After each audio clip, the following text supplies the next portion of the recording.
dihormati Encik Jeffrey bin Muhammad Saad selaku pensyarah Institut Pendidikan Guru Kampus Pertubuhan Melayu dan yang dikasihi hadirin hadirat sekalian. Assalamualaikum dan salam sejahtera saya ucapkan kepada semua yang ada bersama saya pada hari ini. Terlebih dahulu, saya mengucapkan atau saya menzahirkan ucapan syukur terhadap Ilahi kerana telah mentakdirkan saya untuk menghadirkan diri ke ceramah pada kali ini. Izinkan saya untuk berkongsi sedikit sebanyak maklumat berkenaan tajuk yang akan saya kupaskan pada kali ini, iaitu amalan gaya hidup sihat. Kemudian saya ucapkan terima kasih kerana sudi meminjamkan masa kepada saya untuk meneruskan tugas saya kali ini. Hadirat sekalian, hadirin hadirat sekalian, berdasarkan tajuk yang saya katakan tadi, iaitu amalan gaya hidup sihat, izinkan saya untuk berkongsi definisi terlebih dahulu. Gaya hidup sihat ini merupakan satu proses atau amalan kesihatan ke arah perubahan hidup.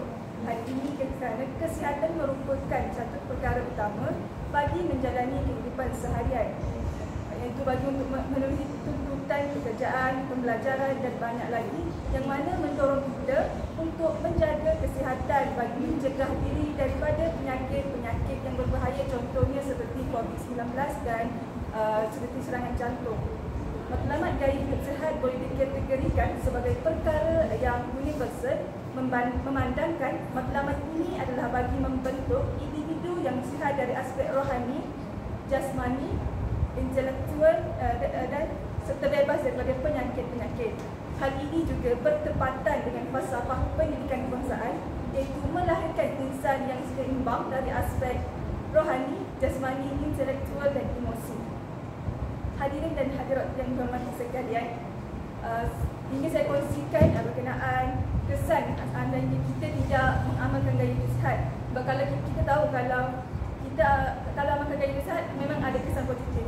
Jadi untuk permulaan saya kongsikan apakah kesan yang negatif kalau kita tak amalkan gaya hidup sihat ini.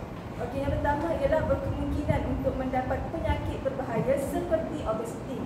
Masalah ini merupakan antara masalah yang agak popular di Malaysia kerana misalnya merupakan antara negara yang mempunyai peratus tinggi berkenaan obesiti. Menurut Dita dan Naim, hampir 30 orang kanak-kanak dan remaja mempunyai masalah berat badan berlebihan ataupun obes dalam dapatan Nutrition Society of Malaysia. Masalah obesiti ini berlaku apabila seseorang mengambil banyak kalori, namun mereka kalori itu tak banyak yang dibakar melalui pergerakan dan aktiviti fizikal, di mana keseimbangan antara kalori yang diambil ini dan digunakan berbeza bagi setiap individu. Contohnya, anda katalah lelaki dengan perempuan, kalori yang harus diambil lelaki kena lebih banyak daripada perempuan. Di obesiti kebiasaannya berlaku apabila seseorang itu mengambil makanan secara berlebihan, lebih lagi makanan yang mempunyai peratus lemak yang tinggi, dan mereka enggan melakukan senaman untuk membakar kembali jumlah kalori yang diambil dalam pemakanan harian.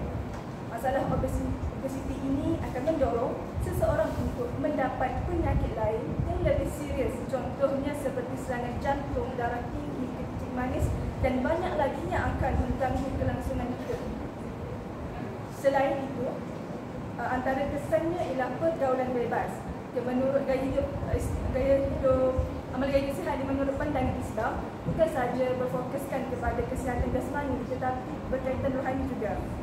Hati dan jiwa juga perlu diberi makanan, di mana contohnya seperti zikir, Al-Quran dengan kesihatan rohani, agar seseorang itu tidak terjebak dengan gejala-gejala negatif yang mampu merosakkan akal dan badan. Seseorang yang mempunyai didikan agama yang cukup dan menghayati serta mengamalkannya dalam kehidupan seharian akan menjauhi perkara-perkara tersebut, kerana Allah memerintahkan hamba-Nya supaya mencegah perbuatan mungkar seperti pergaulan bebas.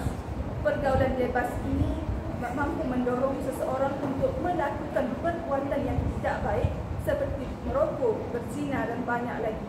Hal ini akan menyebabkan lahirnya anak-anak yang tidak berdosa tetapi dibuang dan dibunuh oleh ibu bapa mereka sendiri disebabkan tidak mahu menanggung perasaan malu kerana anaknya itu dikandung ataupun dilahirkan ikatan perkahwinan. Oleh itu, hal ini haruslah dielakkan dengan menjaga pergaulan dan mengamalkan gaya hidup sihat agar diri dapat dipelihara dengan baik. Hadirin hadirat sekalian, bagi mengelakkan berlakunya perkara-perkara yang disebutkan tadi, setiap individu haruslah mengamalkan gaya hidup sihat, iaitu menjaga diet pemakanan. Seperti yang kita sedia maklum, pelbagai variasi makanan yang dihidangkan ataupun terdapat di Malaysia disebabkan kita ada kepelbagaian kaum, etnik dan agama. Sedap daripadanya mempunyai makanan tradisi yang tersendiri dan yang mana kalorinya yang tinggi kerana kandungan lemak dan sebagainya. Contohnya makanan Melayu yang mana kita ada banyak santan, kita menggunakan contoh santan juga. Cara untuk mengawal pemakanan adalah dengan mengamalkan suku separuh, iaitu suku untuk karbohidrat dan protein dan separuh untuk vitamin. Berdasarkan berani makanan yang disarankan oleh Kementerian Kesihatan Malaysia, kita digalakkan untuk memakan hidangan yang tinggi kandungan karbohidrat, sayur-sayuran dan buah-buahan. Manakala makanan seperti protein dan seperti ikan, ayam, telur, daging serta produk tenusu pula diambil pada kadar yang sederhana. Makanan yang mengandungi lemak, minyak dan gula yang tinggi hendaklah dikurangkan. Dengan pengambilan zat dan nutrien yang cukup, nescaya tubuh badan kita akan menjadi lebih sihat dan cergas. Selain itu, antara langkah ialah dengan melakukan senaman. Senaman merupakan satu bentuk aktiviti fizikal atau riadah yang selalunya dilakukan dalam jangka masa yang tertentu berulang kali dengan tujuan meningkatkan tahap kecerdasan dan kesihatan. Senaman yang dilakukan mampu membakar kalori dan lemak yang berlebihan serta membuang toksin atau peluh dari badan seperti melakukan aktiviti senam aerobik, jogging dan banyak lagi. Aktiviti yang dilakukan haruslah mengikut kesesuaian dan kemampuan setiap individu. Contohnya kalau kita tengok warga emas Cina, mereka lebih suka melakukan yoga di taman-taman. Sebab itu merupakan aktiviti yang mana tidak memerlukan tenaga yang banyak. Dan kanak-kanak mungkin boleh berjogging, berlari sebagainya. Hal ini bagi mengelakkan munculnya komplikasi penyakit lain disebabkan pemilihan aktiviti yang tidak sesuai dengan keadaan diri seseorang. Senaman juga mampu meningkatkan kadar metabolisme dalam badan seseorang yang mampu mempercepatkan proses pembakaran kalori dan mengelakkan adanya lemak yang terkumpul dalam badan yang boleh menyebabkan obesiti. Hadirin sekalian, antara langkah terakhir yang boleh saya kongsikan ialah kita haruslah menjauhkan diri daripada terjebak dengan rokok. Seperti yang dapat kita lihat pada kotak-kotak rokok, telah dipaparkan visual yang agak tidak menyenangkan untuk dilihat yang merupakan implikasi daripada perbuatan merokok. Namun ia seakan-akan diabaikan oleh penghisap rokok. Rokok haruslah dijauhi seandainya kita ingin hidup dalam keadaan yang aman. Kerana bahan-bahan yang terkandung dalam rokok itu merupakan bahan-bahan yang berbahaya. Sebagai contoh, nikotin, karbon monoksida, benzena dan sebagainya yang boleh membawa maut. Rokok ini bukan saja diambil dalam golongan yang dewasa, namun kalau kita tengok pelajar sekolah menengah juga telah terlibat dengan gejala merokok. Menurut Husna, remaja terlibat dengan pengambilan ini kerana keinginan mereka untuk mencuba dan ingin mengikuti budaya semasa. Hal ini kita telah sedia maklum bahawa umur di peringkat remaja merupakan umur di mana mereka ingin mencuba pelbagai perkara baharu dengan tidak menghiraukan apa-apa kesan yang mereka akan dapat dengan melakukan perkara tersebut. Oleh itu, kegiatan merokok ini hendaklah dijauhi bagi memastikan kesejahteraan hidup.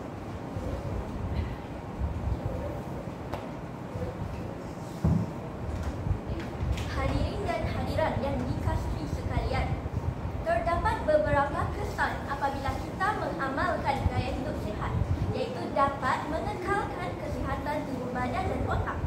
Hal ini amat signifikan kerana hidup yang berkualiti berpunca daripada tubuh badan yang sihat serta otak yang cerdas. beriadah dapat menjamin tubuh badan seseorang. Sebagai contohnya, apabila berjogging, bermain badminton dan berbasikal dapat mengekalkan kekuatan tubuh badan. Kesannya, seseorang itu dapat hidup dengan aman dan harmoni kerana terhindar daripada pelbagai penyakit yang berkaitan dengan tubuh badan yang tidak dijaga. Hal ini persis peribahasa Melayu, bersusah-susah dahulu, bersenang-senang kemudian, kerana usaha untuk mendapatkan tubuh badan yang sempurna melalui amalan gaya hidup sihat. Sudah terang lagi bersulung, amalan gaya hidup sihat melalui aktiviti riadah dan sukan dapat mengekalkan kecerdasan tubuh badan dan kecerdasan otak. Seterusnya, anggota tubuh dalaman dapat berfungsi dengan baik jika seseorang mengamalkan gaya hidup sihat. Hal ini demikian kerana tubuh dalaman tidak dapat dilihat melalui mata kasar manusia. Pemeriksaan kesihatan secara berkala di hospital atau klinik kesihatan sekurang-kurangnya 6 bulan sekali dapat memastikan tahap kesihatan organ seseorang seperti fungsi jantung, paru-paru dan buah pinggang. Sesungguhnya mencegah lebih baik daripada merawat kerana seseorang dapat mengetahui tahap kesihatannya. Apabila organ dalaman dapat berfungsi dengan baik, kehidupan seseorang akan lebih sihat dan produktif. Tegasnya, membuat pemeriksaan kesihatan secara berkala dapat memastikan anggota tubuh dalaman berfungsi dengan baik.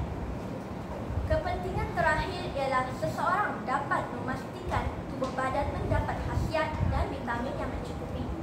Hal ini demikian kerana badan seseorang memerlukan khasiat yang cukup untuk menjalankan kehidupan sehariannya tanpa menghadapi masalah kesihatan. Misalnya seseorang mengambil makanan seimbang dalam kehidupan, seperti daging, buah-buahan dan sayur-sayuran.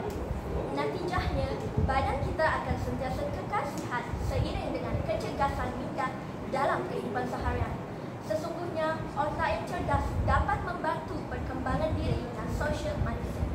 Jelaslah bahawa pemakanan yang seimbang mampu memastikan tubuh badan memperoleh nutrien yang cukup bagi kehidupan manusia.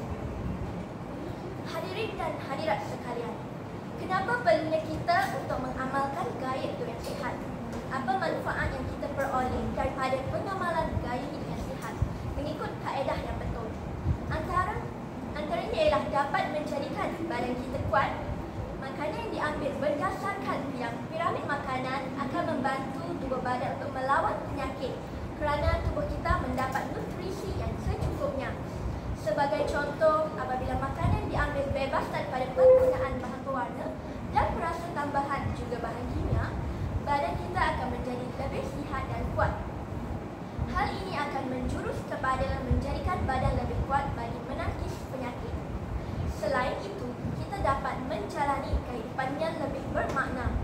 Hal ini kerana gaya hidup sihat menjanjikan kita dengan kehidupan yang lebih sihat berbanding gaya hidup tidak sihat.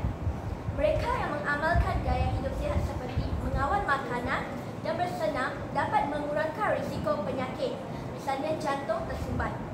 Kesannya, pengamal tidak perlu menjalani kehidupan menyulitkan seperti terpaksa mengikut jadual ubat-ubatan dan pergi ke hospital. Di samping itu, pengamal juga akan terhindar daripada pelbagai gejala sosial seperti merokok, minum arak, mengambil dadah dan pergaulan bebas. Hal ini kerana pengamal akan dapat memikirkan secara logik tentang kesan apabila terlibat dengan pelbagai penyakit sosial ini. Sebagai kesannya, pengamal akan menjadi seseorang yang memberi manfaat kepada masyarakat. Akhir sekali, pengamalan gaya hidup sihat akan dapat melahirkan sebuah keluarga yang bahagia. Hal ini kerana keluarga bahagia ini dibina berdasarkan sebuah elemen yang cukup mantap, iaitu gaya hidup sihat yang merangkumi pengambilan makanan seimbang, senaman dan tidak terlibat dengan gejala sosial. Hubungan antara keluarga juga dapat dieratkan. Misalnya, ahli keluarga makan makanan sihat bersama-sama dan beriadah bersama-sama. Keluarga bahagia inilah yang akan melahirkan anak-anak yang produktif untuk negara. Secara ringkasnya dapat disimpulkan bahawa seperti yang akan saya ucapkan tadi, terdapat pelbagai langkah yang boleh kita praktikkan dalam kehidupan. Semua pihak haruslah berganding bahu memainkan peranan untuk mengekalkan amalan gaya hidup sihat. Masyarakat harus mengamalkan amalan ini dengan hati yang pandai terbuka. Hal ini agar rakyat Malaysia dapat mengamalkan gaya hidup yang sihat dan mengelakkan masalah yang akan dihadapi jika tidak mengamalkan amalan ini seperti obesitas. Perkara ini bukanlah sesuatu yang mustahil untuk dicapai.